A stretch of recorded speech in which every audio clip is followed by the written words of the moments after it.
Hi, it's Dr. Erica Bruner, and today I'm going to talk about two things that happened recently at two different end-of-life care home visits. And one was that the person talked about their dog, and they talked about Valhalla, which I don't know a lot about, but I know that Valhalla is the Norse heroes' eternal feasting hall, where when they die in this life they go to Valhalla and they have all the feasting and fighting and carrying on and whatever that they want to have.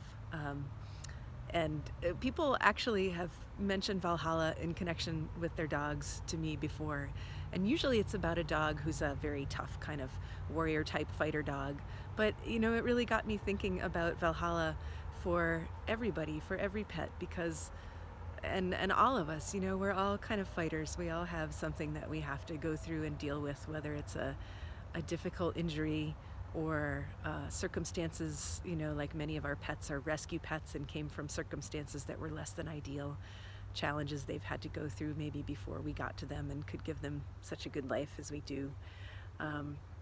You know, or just old age or going through a terminal diagnosis. Those are things that are definitely a struggle. So even though the pet might not have the most warrior-like aspect, you know, they can still go to Valhalla.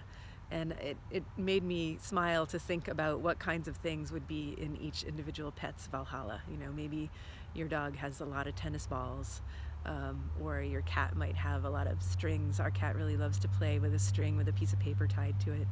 So I was also at a home visit for end-of-life care when we were talking about the dog, and the people were just mentioning all the kind of fun things that they had done with him. And it started out being these adventurous things, but toward the end of the conversation it was just things like, oh, you know, I remember that he really just loved to be home. He just loved to be with us by the fire, and that he really loved bananas. And then they described how much this dog really enjoyed bananas, and how, you know, if you had a banana in the kitchen, then he would just sit there and beg you so enchantingly for a piece of banana.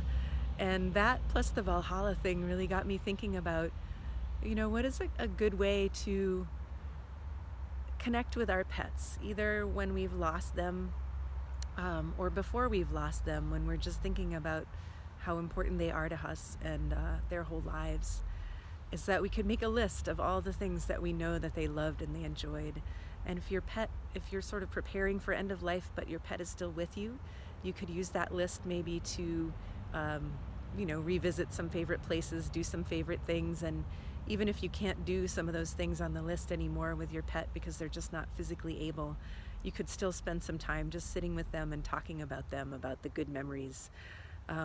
People often don't do this because we think it's silly. We think, oh, they can't understand English, and you know, therefore I feel silly talking to them. But the reality is, and many of us who talk a lot to our pets know this, is that what we're conveying through our speech is not just the meaning in our language, it's really the meaning in our hearts. And I think there's nothing better for you and your pet than to just sit with them and talk to them about the wonderful things that you've done in your life together.